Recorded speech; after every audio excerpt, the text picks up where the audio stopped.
Pushpa 2 movie అయితే ఇప్పుడు box office పరంగా సునామీ క్రియేట్ చేసిందని చెప్పాలి. సో ఓవరాల్గా ఇప్పటి వరకు అయితే 1500 కోట్ల పైన కలెక్షన్స్ రాబట్టిందని కూడా ఒక న్యూస్ అయితే సర్క్యులేట్ అవుతుంది. సో ఇంకో విషయం ఏంటంటే మూవీ టీమ్ అదే ప్రొడ్యూసర్స్ నుంచే ఒక అఫీషియల్ న్యూస్ బయటకు వచ్చింది. అందులో 2 న్యూస్ ఉన్నాయన్నమాట. ఒకటి గుడ్ న్యూస్, ఒకటి బ్యాడ్ న్యూస్. సో ఫస్ట్ మనం దేని గురించి డిస్కస్ చేద్దాం అంటారు? బ్యాడ్ న్యూస్ చెప్పండి బెటర్. సో బ్యాడ్ న్యూస్ ఏంటంటే యాక్చువల్గా ఈ మూవీ ఓటీటీ సంబంధించి జనవరి 9వ తేదీన రిలీజ్ కాబోతుందని చెప్పి సోషల్ మీడియాలో బాగా సర్క్యులేట్ అయింది. సో దీనిపైన ఏంటంటే సో ఆల్రెడీ చాలా మంది థియేటర్ సంబంధించి ఐనాక్స్ కానీ పీవీఆర్ ఐనాక్స్ వాళ్ళు ఏంటంటే కొంచెం అబ్జెక్షన్ స్టార్ట్ చేశారు అనమాట.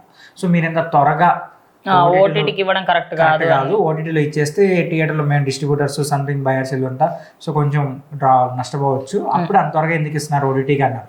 సో దాన్ని మేబీ వాళ్ళు ఏమన్నా ఆలోచించి ఇంకొక 56 డేస్ తర్వాతే మూవీ అంటే మూవీ రిలీజ్ డేట్ నుంచి 56 డేస్ తర్వాతే రాబోతుందంట. ఓకే, సో గుడ్ న్యూస్ వచ్చేసి cinema already 3 hours 20 minutes something ఉంది, దాన్ని ఇంకా పొడిగిస్తున్నారు అనమాట. ఇప్పుడు అది 3 hours 38 minutes సంథింగ్ అవుతుంది మొత్తం ఓవరాల్ గా వాళ్ళకి మొత్తం రౌండ్ ఫిగర్ చేసుకుంటే 3 hours 40 minutes 3 hours 40 minutes round figure biggest movie అనే చెప్తారు. సరే ఓకే, ఇప్పటికే 3 hours వాస్ గుడ్, మీరు అక్కడ దాకా జస్టిస్ చేశారు, పార్ట్ 3 గురించి చెప్పారు, ఇంకేం యాడ్ చేస్తారు అంటే షికావత పీకాడు సినిమాలో ఆల్రెడీ, ఆయన లేరు.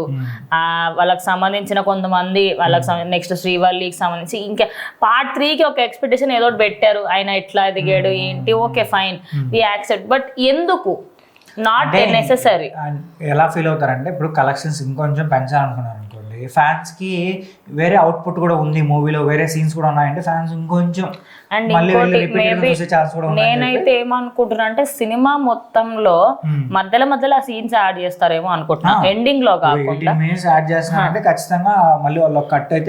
ఎక్కడ అంటే మనకు ఒకటి లీక్ అయింది, ఒకటి బయటకి ఆయన బ్రిటానియా ఒక బ్యాట్ పట్టుకొని ఉంటారు, అదే మేబీ దాన్ని పుష్ప సాంగ్ లాగా కాకుండా బ్యాక్గ్రౌండ్ నార్మల్ గా మధ్యలో ఒక గ్లిమ్స్ లాగా వచ్చినట్టు పుష్పకి మళ్ళీ ఒక ఎలివేషన్ ఇచ్చినట్టు అక్కడ అట్లా ఒక సీన్ చేయొచ్చు. అండ్ షికావత్ కి సంబంధించి ఆయనకి నాకు మధ్యలో ఫైట్ ఎక్కువ చేయొచ్చు, అనసూయ గానీ లేకపోతే మన సునీల్ గానీ వాళ్ళ క్యారెక్టర్ లో ఏమైనా కొంచెం హైప్ ఇస్తారేమో, అసలు ఏంటి అనేది చూడాలి. మన నెక్స్ట్ పార్ట్ 3 విజయ్ దేవరకొండ అన్నారు, ఎందుకంటే ఆయన్నే అప్పట్లో పెట్టారు the rise, the next the rule అని చెప్పేసి, ది ర్యాంపేజ్. అది ర్యాంపేజ్ లో ఆయన్నే హీరో అని అంటున్నారు, ఆ లాస్ట్ కాల్చింది కూడా ఆయన్నే అంటారు. ఓవరాల్ గా చూసుకుంటే గమనించలేదు ఆ డీటెయిల్, ఒకసారి ఆ చెయ్యి బటన్ నొక్కేటప్పుడు చెయ్యి మొత్తం బర్న్ అయి ఉంటుంది. అందరు షికావత్ మేబీ పార్ట్ 3కి ఏమైనా ఇనిషియేటివ్ ఇస్తారేమో తెలియదు. ఇదైతే గుడ్ న్యూసే ఖచ్చితంగా, but not very good news. ఇది కూడా గుడ్ న్యూస్ లా తీసుకోలేము, ఎందుకంటే ఫీల్ అవుతారు. ఇప్పుడు ఫస్ట్ చూసిన అందరు ఎదవాలా అట్లని కాదండి. సో ఫ్యాన్స్ ఏం ఫీల్ అవుతారు అంటే డ్యూరేషన్ ఎంత ఉన్నా సరే నాకు ఇష్టమైన హీరోని మళ్ళీ చూద్దాం అని ఫీల్ అవుతూ ఉంటారు.